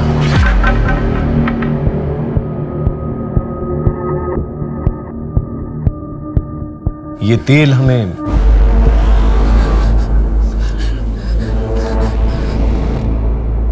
आप अपने पति से नफरत क्यों करती थी? आपने उनके सर पे बोतल फोड़ दी थी, क्या वजह? पता नहीं। देखिए शीतल जी, हम आपकी मदद करने की कोशिश कर रहे हैं, दैट्स ऑल। आप डिटेल में बताइए हमें उस रात को क्या हुआ था, वजह हम पता कर लेंगे। देखिए अगर आप हमें नहीं बताएंगी तो आपके पति की मौत का इल्जाम आप पर आ जाएगा। आपके 2 बच्चों की मौत की जिम्मेदार भी आप ही ठहराई जाएंगी। क्या आप ये चाहती हैं? हम लोगों के बीच में ऐसी कोई बड़ी प्रॉब्लम नहीं थी, सब कुछ अच्छा था। पति पत्नी, 2 बच्चे, देवर, सासू माँ। फिर एक दिन अरुण ने स्टैंड अप कॉमेडी का प्रोग्राम करना शुरू कर दिया। वो अपने लुक को लेकर बहुत कॉन्शियस होने लगा, बहुत महंगे महंगे कॉस्मेटिक खरीदने लगे, घर का बजट बिगड़ने लगा। फिर भी मैंने मैनेज कर लिया।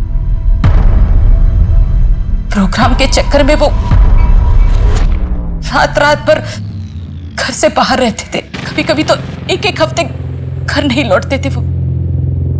एक दिन मुझे जैस्मिन के बारे में पता चला। मैं बहुत गुस्सा हो गई, लेकिन उन्होंने उसके साथ वो रिश्ता खत्म कर दिया। थोड़ी अनबन हुई हमारे साथ। फिर एक दिन वो बाल बड़ा करने का कोई तेल लेकर आए।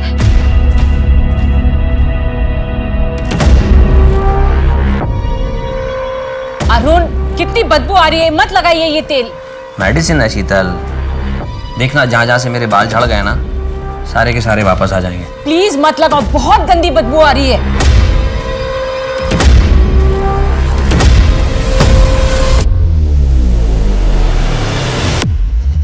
शीतल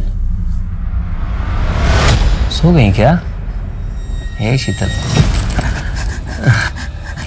शीतल क्या हुआ? अरे ये क्या किया तुमने?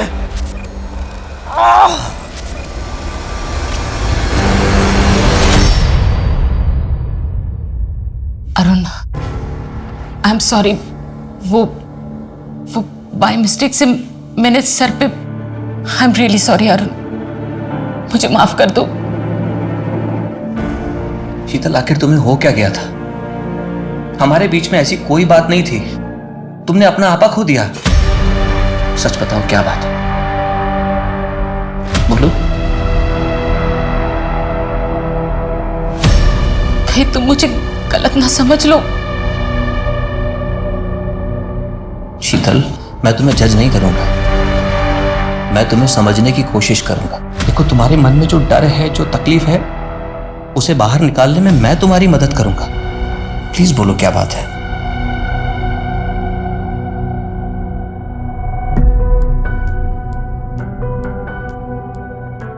मैं 13 साल की उम्र में ही मां बन गई थी। कब क्या हुआ मुझे कुछ पता नहीं। मैं तो बहुत छोटी थी। दीदी ने मुझे बताया कि मैं प्रेग्नेंट हूं। फिर दीदी ने मुझे ये भी बताया कि किसी ने मेरे जूस में कुछ मिलाया था। फिर बेहोश होने के बाद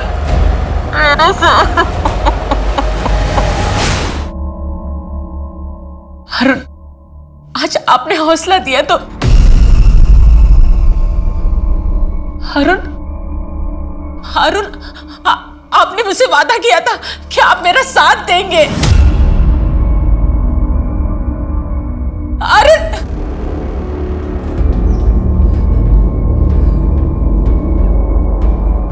एक तो कच्ची उम्र में ऐसी पीड़ा के साथ जी रही थी। 13 साल का शरीर डिलीवरी का सदमा नहीं झेल पाया, इसलिए डिलीवरी होते ही मेरा बच्चा मर गया। आपने रेप की कंप्लेन लिखवाई थी? नहीं। क्यों? मैं बहुत छोटी थी। मुझे ये याद ही नहीं आ रहा था कि मेरे साथ ये बार बार कौन कर रहा था। हमेशा मैं नींद में हूं यही लगता था। मुझे बस ये याद है कि ये जो कुछ भी हो रहा था मेरी दीदी सोनल के घर में हो रहा था। ये सब की बात थी, इसलिए दीदी ने केस रफा दफा कर दिया और मैं भी कुछ नहीं कर पाई। आपकी बहन सोनल, वो अब कहाँ रहती है? सोनल दीदी और जिया जी का 10 साल पहले कार एक्सीडेंट में मौत हुई। आपके साथ जिस घर में वो हादसा हुआ था, आपको उसका एड्रेस याद है? डिटेल में तो नहीं पता, पर बनाटी में एक गार्डन है, उसके सामने विश्वास डेयरी के बाजू में ब्राउन कलर का वो ऐसा आर्क बंगला है। उसी में दीदी और जिया जी रहते हैं और उनके बगल में चैटर्जी और मित्तल जी, वो भी वहीं रहते हैं, दीदी के घर में। शीतल की कहानी सुन के ये केस और भी ज्यादा कॉम्प्लिकेटेड हो गया है। सर, ऐसा भी तो हो सकता है कि बचपन में शीतल पे हुए टॉर्चर की बात सुन के अरुण ने उन लोगों को ढूंढ निकालने की कोशिश की होगी, जिसकी वजह से उन लोगों ने मिलकर अरुण को मार दिया होगा। या सर, ऐसा भी तो हो सकता है शीतल खुद को बचाने के लिए मनगढ़ंत कहानी रच रही हो। शीतल को उस तेल से प्रॉब्लम है। हो सकता है कि वो तेल की स्मेल उसके अतीत के किसी हादसे से जुड़ी हुई है। क्या है कि कुछ हादसे ऐसे होते हैं जो दिमाग में घर कर जाता है, इंसान उन्हें याद करके भी याद नहीं करना चाहता, लेकिन फिर कुछ ऐसा होता है जो दोबारा से वो हादसों को ट्रिगर करता है और दिमाग के बंद दरवाजे दोबारा से खुल जाते हैं और फिर इंसान ऐसे रिएक्ट करता है जिस तरह से शीतल ने रिएक्ट किया अपने हस्बैंड के साथ। लेकिन अगर शीतल झूठ बोल रही तो उसने कमाल की कहानी रची है और अपने ही हस्बैंड और बच्चों को मार दिया। वो ऐसा करेगी क्यों? एक काम करते हैं, शीतल ने जो पुराना एड्रेस दिया है ना अपना, वहां चल के पूछताछ करते हैं, देखते हैं क्या क्लू मिलता है। Excuse me sir. हेलो, हाँ, ओके सर, पोस्टमार्टम रिपोर्ट आ गई है। बच्चों की बॉडीज में सेडेटिव्स मिले हैं। इसका मतलब नींद की गोलियां देकर बच्चों को मारा गया है। सोनी, 10 साल पहले जो हुआ उसे भूल जाओ। सारे मर्द एक जैसे नहीं होते, कुछ अच्छे भी होते हैं। ये देखो, मैंने तुम्हारे लिए एक अच्छा सा लड़का देखा है, तुम इससे शादी कर लो, ये तुम्हें बहुत खुश रखेगा। अरे ज्यादा सोचो मत, मैंने हाँ कह दी है, बस 15 दिन में शादी होने वाली है। मैं चलती हूँ, मुझे बहुत तैयारियां करनी है।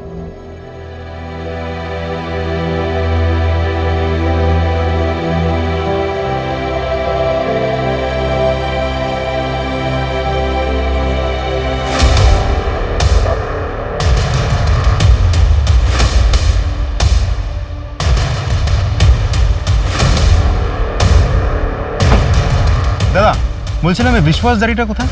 विश्वास डेयरी सर, यहाँ तो कोई विश्वास डेयरी नहीं। हाँ, गिरधर डेयरी है आगे।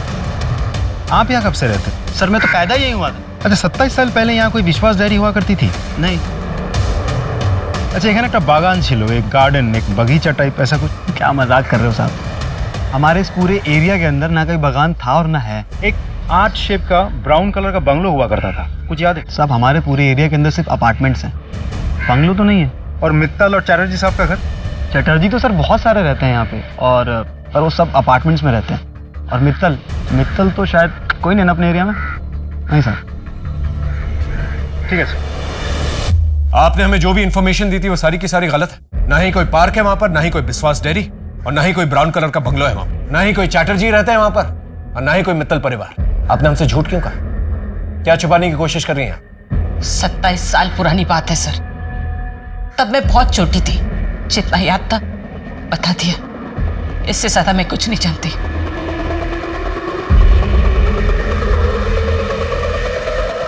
सर, ये औरत सिर्फ घुमा फिरा के बात कर रही है, देख लीजिएगा फिर से कोई नाटक करेगी। इसकी सास से पता करो इसका रिश्ता किसके जरिए आया था, हो सकता है कोई क्लू मिल जाए। Right sir. गिरीश जी, कुछ तो याद होगा आपको। शीतल की बहन और मैं हम साथ में काम करते थे। शीतल की बहन की और मेरी कभी ज्यादा बात नहीं होती थी, लेकिन एक दिन अचानक वो जॉब छोड़कर चली गई थी। उसके कई सालों के बाद वो मुझे एक दुकान में मिली थी, तब मेरी उससे कुछ बात हुई थी। तब उसने बताया कि वो शीतल की शादी करने वाली है। मैंने भी उसको बताया कि मेरी नज़र में कुछ लड़के हैं, उनमें से एक लड़के अरुण के साथ उसकी शादी हो गई थी। उसके बाद हमारी मुलाकात नहीं हुई। ये शीतल और उसके पति, ये दोनों कहाँ रहते थे? ये दोनों अग्रपाड़ा में रहते थे।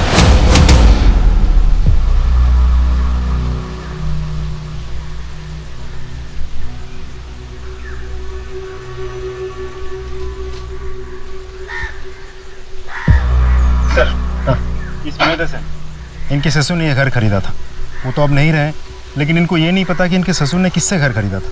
क्या हम घर अंदर से देख सकते हैं प्लीज? जी, हम उससे बात करके गए थे, आप देख सकते हो। Thank you.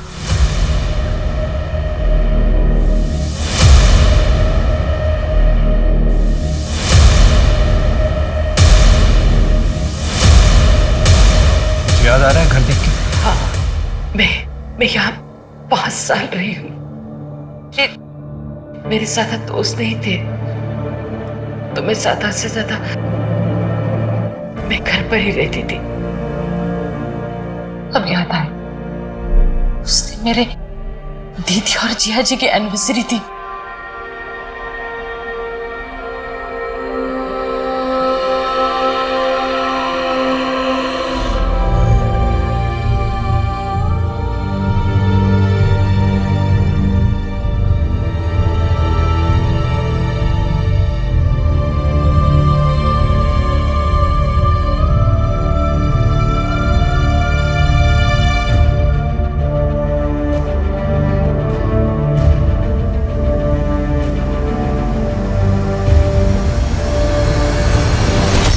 अब मुझे यकीन हो गया कि वाकई शीतल के साथ बचपन में वो अत्याचार हुआ है। सर, सिर्फ शीतल के रोने धोने की वजह से हम उसकी बातों पे यकीन कर ले या उसको बेकसूर मान ले, मुझे नहीं लगता ये सही रहेगा।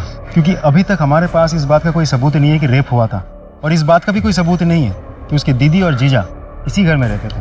ठीक है, आस पड़ोस में पूछताछ करते हैं उस पुराने हादसे के बारे में, देखते हैं क्या निकल के आता है। मैम, 27 साल पहले यहाँ पास में एक परिवार रहता था, पति पत्नी और 10-12 साल की एक बच्ची थी उनकी। कुछ याद है आपको उनके साथ क्या हुआ, कहाँ गए वो लोग? 27 साल पहले जी। सोनल और प्रताप? जी, सोनल और साथ में उसकी बहन शीतल। शीतल नहीं, सोनी नाम था उसका। बहुत ही प्यारी बच्ची थी। फिर पता नहीं अचानक एक दिन तीनों घर बार छोड़ के कहीं चले गए। पता नहीं क्या हुआ था। कोई कहता है सोनी बीमार थी, कोई कहता है सोनी की कोई और समस्या थी। मैंने डॉक्टर बासु को पूछा भी था। डॉक्टर बासु? हाँ, पर उन्होंने कुछ बताया नहीं। हमारे फैमिली डॉक्टर है।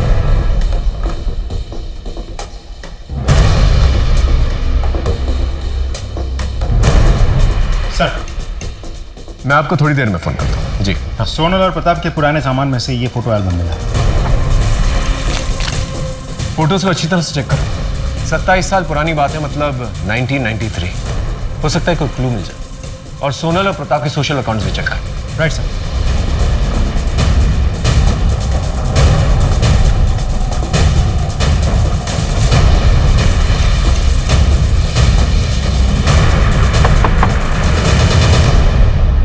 सूरज यहीं पर रहता है?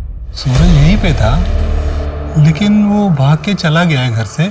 मिल नहीं रहा है वो, हम ढूंढ रहे हैं उसे। सर, हम इस केस को क्रैक करने की कितनी भी कोशिश कर ले, कहीं ना कहीं से कोई ना कोई प्रॉब्लम आ ही जाती है और सारे रास्ते बंद हो जाते हैं। इतना अच्छा क्लू था, वो भी हाथ से निकल गया। अब क्या करें?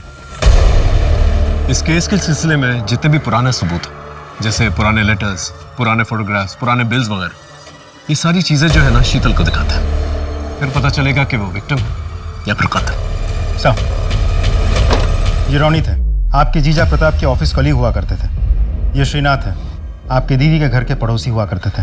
अक्सर आपके घर पे आते थे, जाते थे। जब आप छोटी हुआ करती थी और आपके घर में कोई नहीं हुआ करता था, तो आपके घर वाले आपको इसी के घर पे छोड़ के जाया करते थे। और ये जो ग्रुप फोटो है, ये उस घर में आपकी दीदी की लास्ट एनिवर्सरी की फोटो है। इसके बाद हमें ऐसी फोटो नहीं मिली। मतलब शायद उसके बाद से आपके दीदी और जीजा ने अपने आप को बाकी की दुनिया से कट ऑफ कर लिया था।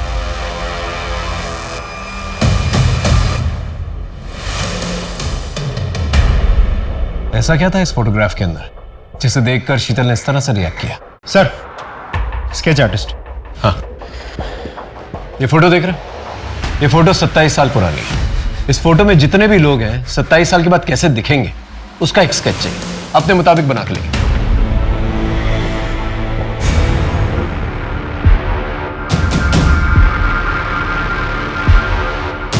इन सारे स्केचेस को आसपास के पुलिस स्टेशन में भिजवा दी? जी सर, और हमारी एक टीम इन सारे स्केचेस को सबको दिखा के पूछताछ भी कर रही है।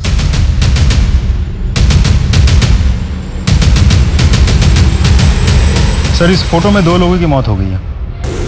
और ये बाकी 3? सर, इनके भी डिटेल्स मिले हैं। ये तीनों प्रताप के दोस्त हुआ करते थे, अक्सर प्रताप के घर जाते थे।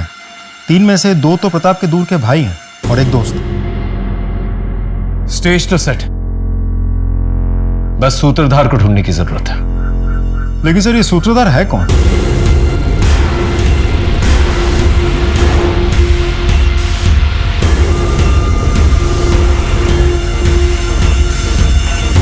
आप लोग सोनल और प्रताप को जानते थे? हाँ, वो हमारे बहुत अच्छे दोस्त थे।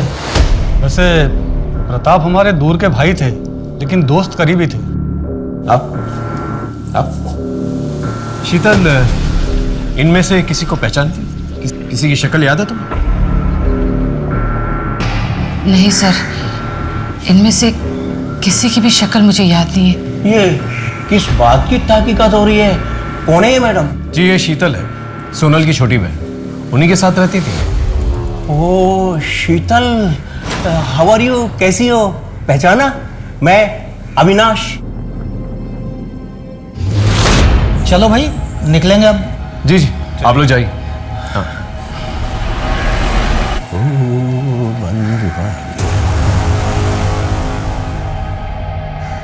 एक मिनट प्लीज, वापस आइए।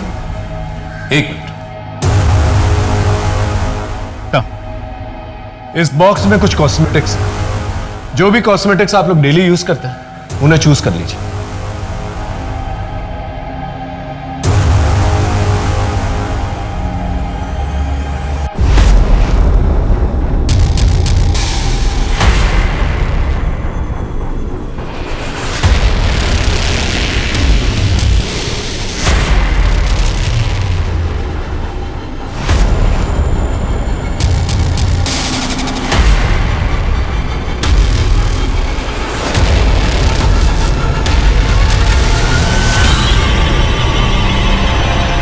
तुम हो ना? तुम हो ना जिसने मेरे साथ गलत किया, एक बच्ची के साथ गलत किया, ने मेरी जिंदगी बर्बाद की, मेरी इज्जत लूटी। मैं तुम्हें छोड़ूंगी नहीं। संभालो, संभालो अपना। शीला, संभालो। लेके जाओ, लेके जाओ। क्या बकवास है ये? कुछ भी अनाप शनाप बोले जा रही है। लगता है इसका माथा फिर गया और साथ में पुलिस भी बावली हो गई है। ना कोई सबूत, ना गवाह। अरे वाह वाह वाह वाह! 27 साल पहले की मनगढ़ंत कहानी गढ़ करके तुम मेरी बदनामी कर रहे हो। मनगढ़ंत कहानी है या सच, वो तो हम पता लगा ही लेंगे, लेकिन तकलीफ से अगर बचना चाहता है ना तो अभी सच बता दो। 13 साल की शीतल को तुमने क्या क्या किया था? क्या बकवास कर रहे हो? मैंने कभी किसी पर कोई अत्याचार नहीं किया। बिना किसी सबूत के आप कोई आरोप नहीं लगा सकते। मैं जा रहा हूं। रुकिए। जब तक का डीएनए टेस्ट नहीं हो जाता ना आपका, आप कहीं नहीं जा सकते। कर लो डीएनए टेस्ट। मैच किससे करोगे? ये सूरज, जब शीतल 13 साल की थी उसका एक बच्चा पैदा हुआ था। वो मरा नहीं था, जिंदा है। वही ये बच्चा है। अब जब तक डीएनए टेस्ट नहीं आ जाता, यहीं पर रुको।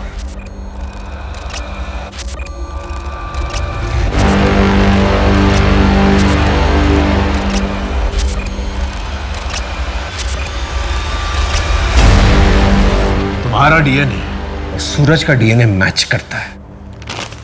अब सीधे से सच बोलेगा या मार खा के बोलेगा? बोल।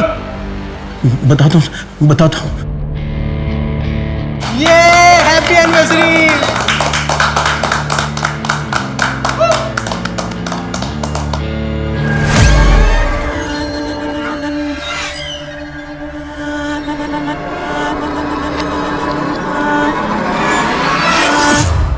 जूस। इसलिए मुझे जब भी मौका मिला तो सोहम के साथ मिलकर शीतल से प्यार किया। अविनाश ने तो अपना गुनाह कबूल कर लिया है। अब तुम दोनों बताओ, 13 साल की शीतल के साथ तुम दोनों ने क्या क्या किया था? सर इस बात को 27 साल हो गए। अब इतने सालों बाद एक गलती को लेकर आप क्यों बवाल कर रहे हो? 27 साल पहले जो तुम लोगों ने गलती की थी उसका बोझ शीतल आज तक उठा रही है। बचपन में मेरे साथ हुए अत्याचार से मेरे मन में एक हमेशा के लिए दर्द बना रहा, एक कमजोर पल था जब अपने आप पर बीती हुई बात मैंने अपने पति से कही। वही मेरी सबसे बड़ी गलती थी। पाप किया है शीतल तुमने, धोखा दिया है मुझे। जरूर तुम्हारे ही चाल चलन में कोई खोट रही होगी, तभी तो उन लोगों ने तुम्हारी इज्जत पर हाथ डाला। मेरा ही नसीब खराब था जो तुम जैसी बच्चलन औरत से मेरी शादी हुई। अरुण, अरुण मैंने कहा ना, मैं दूर हटो मुझसे। अरुण, अपने पति पर भरोसा करके अपनी जिंदगी का सबसे बड़ा दर्द मैंने उनके साथ शेयर किया। मैंने सोचा वो मुझे सहारा देंगे, मेरा हौसला बढ़ाएंगे, पर वो तो मुझसे नफरत करने लगे, मुझ पर शक करने लगे, और तो और हमारे बच्चे उनके नहीं किसी और के हैं ये समझकर उन्होंने बच्चों को भी मार दिया। अगर अरुण का मुझ पर विश्वास होता तो न वो बच्चों को मारते और न खुद आत्महत्या करते। वो ये एक इम्पॉसिबल केस था जो शायद कभी सॉल्व ना होता। 27 साल पहले हुए एक भयंकर अपराध को पुलिस ने बिना किसी एफआईआर, बिना किसी पुख्ता सबूत, बिना किसी चश्मदीद गवाह के उजागर किया। उन अपराधियों को पकड़ा और कोर्ट से उन्हें सजा भी दी गई। हम अक्सर कहते हैं कि अगर आपके साथ क्राइम हुआ है तो ओपन अप, उसके बारे में खुल के बात करो, न्याय मांगो। पर ओपन अप होना इतना आसान नहीं होता, क्योंकि हमारे समाज में कड़वी सच्चाई को स्वीकार करने की हिम्मत नहीं है। तभी तो लगभग 99% रेप केसेस रिपोर्ट नहीं होते। ताज्जुब हुआ ना? पर यही सच्चाई है।